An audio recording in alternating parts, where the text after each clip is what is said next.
Election అప్డేట్స్ను అందరికంటే ముందుగానే తెలుసుకోవాలంటే ఈరోజే ఆర్టీవీ లైవ్ యాప్ని మీ మొబైల్లో డౌన్లోడ్ చేసుకోండి. అనంతపురం అర్బన్కి మొట్టమొదటిసారి ఎమ్మెల్యేగా పోటీ చేస్తున్నప్పటికీ కూడా మా తెలుగుదేశం పార్టీ గొప్ప, మా అధినాయకుడు చంద్రబాబు నాయుడు గారు చేసే అభివృద్ధి. ఎమ్మెల్యే చెప్తున్నాడు ఇప్పటికైతే మాత్రం నేను వేలాది కోట్లతో అనంతపురం నగరాన్ని అభివృద్ధి చేశాను 5 ఏళ్ల కాలంలో అని చెప్పి. 2014-19 టైంలోనే ఫ్లైఓవర్స్ శాంక్షన్ అవ్వడం జరిగింది తెలుగుదేశం ప్రభుత్వంలోనే. ఇప్పుడున్న పరిస్థితుల్లో తెలుగుదేశం పార్టీలో ఉన్నటువంటి సీనియర్ నాయకులు మీకు ఎలా సపోర్ట్ ఉంది, అందులో మీరు వాళ్ళతో ఎలా? ఇప్పుడు అందరి సపోర్ట్ ఉంది. వైసీపీ తరఫున ఉన్న లీడర్లు కూడా చాలామంది ఇంటర్నల్గా దగ్గుబాటి ప్రసాద్కి సపోర్ట్. ఇప్పుడు దేనికంటే గత 2014-19లో స్టేట్ డివైడ్ అయినప్పటికీ కానీ డిస్ట్రిక్ట్ హెడ్ క్వార్టర్ అంటే ఇక్కడ ప్రతి ఒక్కరు ఎంప్లాయీస్ కావచ్చు, లేదంటే యువత కావచ్చు, నిరుద్యోగులు కావచ్చు, పెద్ద ఎత్తున ఇక్కడికి వస్తూ ఉంటారు. వీళ్ళకి నిరుద్యోగం అనంతపూర్లో చాలా ఉంది. దానిలో భాగంగానే అనంతపూర్ జిల్లా మీద ప్రత్యేక దృష్టి మా నాయకుడు పెట్టేసి నగరంలో రోడ్ల వ్యవస్థ అనేది పూర్తిగా నిర్వీర్యం అయిపోయిందని చెప్పేసి సామాన్య ప్రజలు కూడా చర్చించుకుంటున్నటువంటి పరిస్థితి. ఖచ్చితంగా అండి. రాత్రి వర్షం వచ్చింది, 10 నిమిషాలు వర్షం కురుస్తానే రోడ్లలో మోకాళ్ళ ఎత్తి నీళ్ళు నిలబడిపోయినాయి.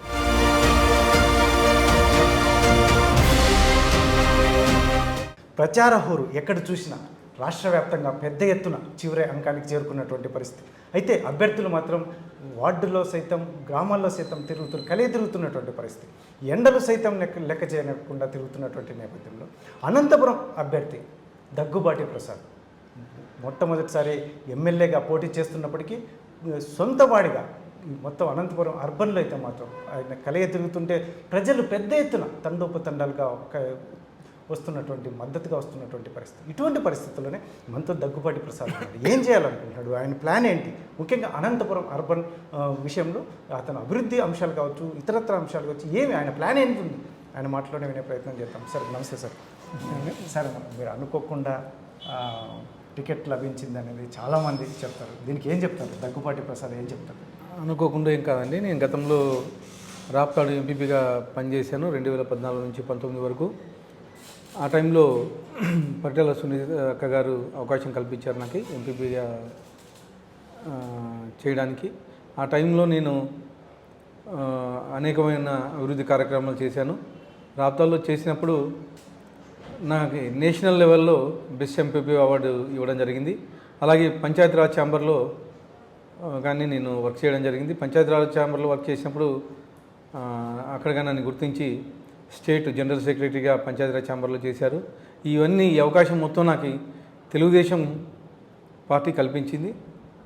ఆ పార్టీ వర్క్ చూసి నా 2014-19 ఏదైతే వర్క్ చూసి నన్ను ఈ 2024లో 50% యంగర్స్ని ఎంకరేజ్ చేయాలని చెప్పేసి తెలుగుదేశం పార్టీ భావించింది. దానిలో భాగంగానే నారా చంద్రబాబు నాయుడు గారు అయితేమి, నారా లోకేష్ గారు అయితేమి నాకు ఈ అవకాశం కల్పించారని అనుకుంటున్నాను. సార్ ముఖ్యంగా అనంతపురం అర్బన్కి మొట్టమొదటిసారి ఎమ్మెల్యేగా పోటీ చేస్తున్నప్పటికీ కూడా చాలా సునాయాసంగా అందరితో కలిసిపోవడం కావచ్చు, లేదంటే ముఖ్యంగా అనంతపురం ప్రజలు కావచ్చు, మీతో మమేకం కావడం కావచ్చు, చాలా గొప్పగా చెప్తున్నటువంటి పరిస్థితి. దీన్ని ఎలా చూస్తారు అసలు? ఇది అక్కడ నా గొప్ప ఏమీ లేదండి. మా తెలుగుదేశం పార్టీ గొప్ప, మా అధినాయకుడు చంద్రబాబు నాయుడు గారు చేసే అభివృద్ధి. గతంలో మా నాయకుడు హైదరాబాద్ని డెవలప్ చేశారు. ఈరోజు హైదరాబాద్ సిటీలోకి వెళ్తే మనం హైదరాబాద్లో ఉన్నట్లేదు, ఫారెన్లో ఉన్నట్లుంది. హైటెక్ సిటీ బ్యాక్ సైడ్ వెళ్తే అసలు మనం హైదరాబాద్లో ఉన్నామా లేకపోతే ఎక్కడైనా అవుట్ ఆఫ్ కంట్రీలో ఉన్నామా అనే ఒక ఫీలింగ్ కలుగుతుందన్నమాట. అలాంటి అభివృద్ధి చేశాడు కాబట్టి మా నాయకుడి మీద నమ్మకంతో నాకు బ్రహ్మరథం పడుతున్నారు ప్రజలు. ఎక్కడికి వెళ్ళినా కానీ వచ్చేది చంద్రబాబు నాయుడు గారే, తెలుగుదేశం ప్రభుత్వమే వచ్చేది, చంద్రబాబు నాయుడు గారే ముఖ్యమంత్రి అవుతారని చెప్పేసి ప్రజలు బ్రహ్మరథం బట్టి నన్ను ఆశీర్వదిస్తూ ఉన్నారు. సార్ ముఖ్యంగా అనంతపురం నగరానికి వచ్చేటప్పటికి గతంలో, ఎందుకంటే తెలుగుదేశం పార్టీకి గతంలో వచ్చినటువంటి అవకాశాలు ఎటువంటివి, అందులో ఇతర పార్టీలకు అవకాశాలు ఎలా వచ్చాయి, అందులో ముఖ్యంగా అభివృద్ధి విషయంలో మీకు ఏం ప్లాన్ సార్? గతంలో తెలుగుదేశం ప్రభుత్వం నుంచి అనేక మంది పోటీ చేశారు. అలాగే కాంగ్రెస్ నుంచి అయితే వైఎస్ఆర్సీపీ నుంచి అయితే కేవలం 2 ఫ్యామిలీలే ఉన్నాయి. ఒకటి బీనారాయణ రెడ్డి గారి ఫ్యామిలీ, లేదంటే అనంత వెంకటరామరెడ్డి ఫ్యామిలీ. ఆ ఫ్యామిలీస్ 2 ఇప్పటివరకు ఏం డెవలప్ చేసిన దాఖలాలు లేవు. అలాగే గతంలో ఇప్పుడు అనంత వెంకటరామరెడ్డి గారు 4 సార్లు ఎంపీగా ఉన్నారు, ఇప్పుడు ఎమ్మెల్యేగా ఉన్నారు. కేవలం పదవుల కోసం వీళ్ళు ఉన్నారు తప్పితే డెవలప్మెంట్ చేద్దామనే ఆలోచన కానీ ఇంకోటి ఎప్పుడూ వీళ్ళకి లేదు. చేసి ఉంటే అనంతపురం ఎక్కడో ఉండాల్సింది. మిగతా జిల్లాల పరిస్థితిని పోల్చుకుంటే మిగతా జిల్లాలతో పోల్చుకుంటే అనంతపురం చాలా వెనకబడి ఉంది.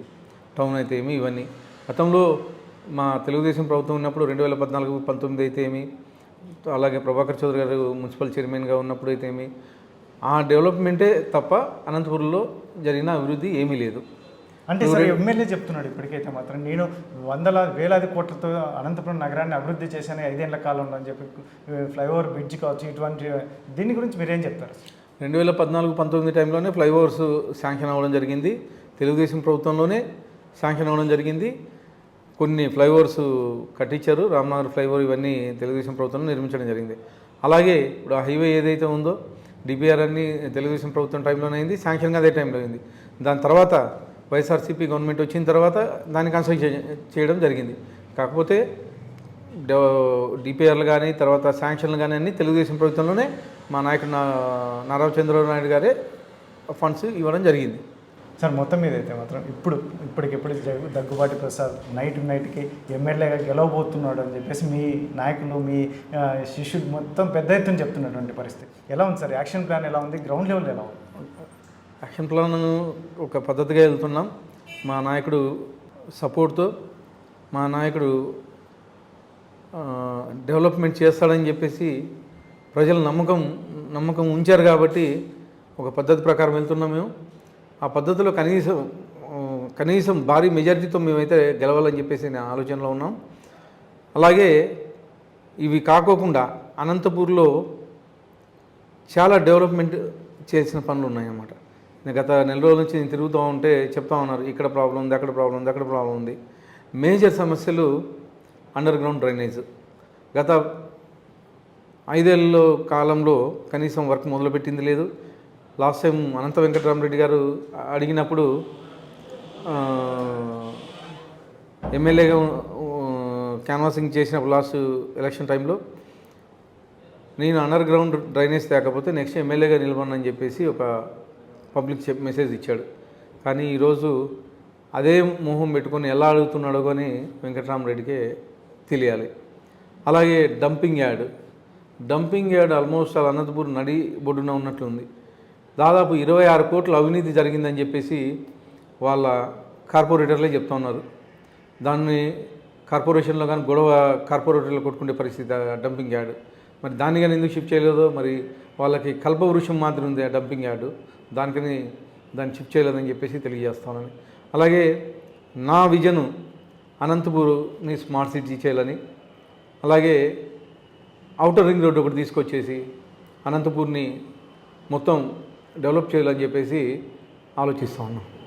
సార్ ముఖ్యంగా ఇప్పుడున్న పరిస్థితుల్లో తెలుగుదేశం పార్టీలో ఉన్నటువంటి సీనియర్ నాయకులు మీకు ఎలా సపోర్ట్ ఉంది, అందులో మీరు వాళ్ళతో ఎలా కలుపుకొని వెళ్తున్నారు, దాని గురించి ఏం చెప్తారు అసలు? ఇప్పుడు అందరి సపోర్ట్ ఉంది. దానికే మీరే అంటున్నారు కదా, కొద్ది రోజుల్లోనే ఇంత ఫాస్ట్గా వచ్చేసారని చెప్పేసి అంత సపోర్ట్ చేస్తున్నారు. ప్రతి ఒక్క నాయకుడు పార్టీ కట్టుబడి పనిచేస్తూ ఉన్నారు, నన్ను గెలిపించడానికి ట్రై చేస్తూ ఉన్నారు. సార్ ముఖ్యంగా ఇప్పుడున్న పరిస్థితుల్లో వైసీపీ తరఫున ఉన్న లీడర్లు కూడా చాలామంది ఇంటర్నల్గా దగ్గుబాటి ప్రసాద్కి సపోర్ట్ చేయాలి అని చెప్పేసి పెద్ద ఎత్తున ఇంటర్నల్గా ఈక్వేషన్స్ ఉన్నాయని చెప్పేసి దీన్ని మీరే దగ్గుబాటి ప్రసాద్ ఏం చెప్తాడు? ఆ విషయం అయితే నాకు తెలియదు. కానీ ఏమన్నా చంద్రబాబు నాయుడు గారు వస్తే డెవలప్ చేస్తాడనే దీంట్లో ఏమన్నా ఇంటర్నల్గా సపోర్ట్ చేస్తూ ఉండొచ్చేమో. కానీ మన ప్రాంతం అభివృద్ధి చెందుతుంది. ఇప్పుడు దేనికంటే గత 2014-19లో స్టేట్ డివైడ్ అయినప్పటికీ కానీ మీరు చూసి ఉంటారు, హంద్రీని వాటర్ అయితేమి, తర్వాత తాగడానికి పిఏబిఆర్ వాటర్ అయితే అనంతపురం అర్బన్కి, అలాగే వ్యవసాయానికి పిఏబిఆర్, అలాగే హంద్రీనివా. గత 2014-19 టైంలో అన్ని చెరువులు నింపి హార్టికల్చర్ అనంతపురం జిల్లాలో డెవలప్ చేశారు. అనంతపురం జిల్లాలో ఆల్మోస్ట్ ప్రతి ఫ్రూటు పండిస్తున్నారు ఇప్పుడు. దట్టు అనంతపురం జిల్లా ఫ్రూట్ మార్కెట్కి వెళ్తే ఫస్ట్ ప్రిఫరెన్స్ ఇస్తున్నారు, ఎందుకంటే స్వీట్నెస్ ఎక్కువ ఉంటుందని చెప్పేసి అనంతపురం. అలాంటి విజన్ ఉన్న నాయకుడు మా నాయకుడు అభివృద్ధి చూసి వీళ్ళు ఏమన్నా ఇంటర్నల్గా ఉండొచ్చేమో కానీ ఆ విషయం మీద నాకు తెలియదు. సరే, ఒకటి head quarter, district head quarter అంటే ఇక్కడ ప్రతి ఒక్కరు ఎంప్లాయీస్ కావచ్చు, లేదంటే యువత కావచ్చు, నిరుద్యోగులు కావచ్చు, పెద్ద ఎత్తున ఇక్కడికి వస్తూ ఉంటారు. వీళ్ళని దృష్టిలో ఉంచుకొని ముఖ్యంగా మీరు రేపు పొద్దున ఎమ్మెల్యేగా గెలిస్తే ఏం ప్లాన్ సార్? ఏమైనా వీళ్ళకి ఎక్స్పెషల్గా మీరు ఏదైనా చేసే అవకాశం ఏమైనా ఉంటుంది? ఖచ్చితంగా ఉంటుంది. నిరుద్యోగం అనంతపూర్లో చాలా ఉంది. దానిలో భాగంగానే అనంతపురం జిల్లా మీద ప్రత్యేక దృష్టి మా నాయకుడు పెట్టేసి ఇంతకుముందు కియా తెప్పించారు. కియాకి ఆల్మోస్ట్ ఒక 60-70 అనుబంధ సంస్థలు వచ్చాయి, ఇంకా చాలా వచ్చేటివి, హుందాయి ఇలాంటివి చాలా వచ్చేటివి.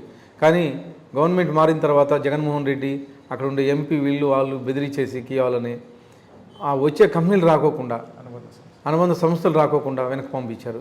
అలాగే ఇప్పుడు నెక్స్ట్ వచ్చే తెలుగుదేశం ప్రభుత్వమే మా నాయకుడు విజన్ ఉన్న నాయకుడు అనంతపూర్ టు బెంగళూరు ప్రత్యేక క్యాడర్ చేసేసి ఇండస్ట్రీస్ తీసుకొస్తానని చెప్పేసి కానీ నిన్న చెప్పడం జరిగింది. ఖచ్చితంగా అనంతపురం నిరుద్యోగ సమస్య మా నాయకుడు తీరుస్తాడని చెప్పేసి నేను భావిస్తున్నాను. సార్, ముఖ్యంగా నగరంలో రోడ్ల వ్యవస్థ అనేది పూర్తిగా నిర్వీర్యం అయిపోయిందని చెప్పేసి సామాన్య ప్రజలు కూడా చర్చించుకుంటున్నటువంటి పరిస్థితి. దీని మీద ఏమైనా దృష్టి పెట్టే అవకాశం ఉంటుంది? ఖచ్చితంగా అండి. రాత్రి వర్షం వచ్చింది, 10 నిమిషాలు వర్షం కురుస్తానే రోడ్లలో మోకాళ్ళ ఎత్తి నీళ్ళు నిలబడిపోయినాయి. అలాగే మామూలు రైనీ సీజన్లో రాత్రి వాళ్ళని అడిగితే చెప్తున్నారు, గత 5 ఏళ్ళ నుంచి అనంతపురం రోడ్ల పరిస్థితి ఇదే, డ్రైనేజ్ సమస్య కానీ ఇలాగే ఉంటుంది. రాత్రి 10 నిమిషాలకే డ్రైనేజ్ పొంగి పొర్లేసి వర్షం అంతా వర్షం మార్నింగ్ వేణుగోపాలరావు వెళ్ళాను, అక్కడ కానీ పొద్దున కానీ వాటర్ స్టాగ్నెట్ అయ్యి అంతా డ్రైనేజ్ అంతా చేసి గలీజ్గా ఉందన్నమాట. అంటే ఏమి అభివృద్ధి చేశారని చెప్పేసి నేను వెంకటరామరెడ్డి గారిని అడుగుతున్నాను. ఎక్కడ చూసినా డ్రైనేజు లేకపోతే వాటర్ స్టాగ్నెట్ ఇవే ఉన్నాయి. కనీసం మౌలిక సదుపాయాలు కానీ మీరు కల్పించలేదు గత 5 ఏళ్ళలో. మరి ఎలా మీరు ఓటు అడుగుతున్నారు ఈరోజు బయటకు వచ్చి? మీరే ఆలోచించుకోవాలని చెప్పి చెప్తాను. సార్, ఇప్పటికే దగ్గుబాటి ప్రసాద్ అతి తక్కువ సమయంలోనే తెలుగుదేశం అభ్యర్థిగా, అనంతపురం అభ్యర్థిగా పోటీ చేస్తున్నాడు. కాకపోతే ఇంకా చాలా కాలనీలు కూడా తిరగాల్సి ఉంది. అయినప్పటికీ కూడా దగ్గుబాటి ప్రసాద్ పేరు అనేది పూర్తిగా అనంతపురం నియోజకవర్గ వ్యాప్తంగా పెద్ద ఎత్తున వెళ్ళినటువంటి నేపథ్యం. దీన్ని ఎలా చూస్తారు సార్? సంకేతం అంటే ఆల్మోస్ట్ అలా అనంతపురం అర్బన్ మొత్తం తిరిగేశాను నేను. ఏమన్నా 1-2 కాలనీలు ఏమన్నా పెండింగ్ ఉంటే ఉండొచ్చేమో కానీ అక్కడక్కడ, కానీ మొత్తం అయితే తిరిగాను. 4 పంచాయతీలు 4, 50 డివిజన్లు మొత్తం తిరిగాను.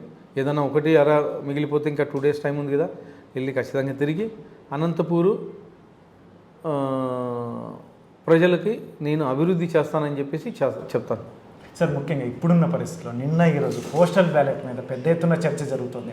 పోస్టల్ బ్యాలెట్లో 1 సైడ్గా తెలుగుదేశానికి ఓటింగ్ జరుగుతుంది అనేది కూడా అన్ని నియోజకవర్గాల నుంచి వస్తున్నటువంటి పరిస్థితి. మీ నియోజకవర్గంలో ఎలా ఉంది? పోస్టల్ బ్యాలెట్లో మా నియోజకవర్గం దాదాపు 80-85% పడిందని చెప్పేసి చెప్తా ఉన్నారు. కానీ మనం కళ్ళతో చూసింది ఏం లేదు, రిజల్ట్స్ వరకు వెయిట్ చేయాల్సిందే. కానీ ఎంప్లాయీస్ మాత్రం 1 సైడ్ అయిపోయినాము. దానికి పార్టీలకి తర్వాత కమ్యూనిటీస్కి కానీ క్యాస్ట్ కానీ సంబంధం లేకుండా ఎంప్లాయీస్ 1 సైడ్ వేసామని చెప్పేసి బయటకు చెప్పడం జరుగుతూ ఉంది. డెఫినెట్గా గత 5 ఏళ్ళలో బాగా ఇబ్బంది పడ్డారు ఎంప్లాయీస్ అయితే ఏమి, పెన్షనర్స్ అయితే ఏమి, తర్వాత ప్రజలైతే ఏమి బాగా ఇబ్బంది పడ్డారు.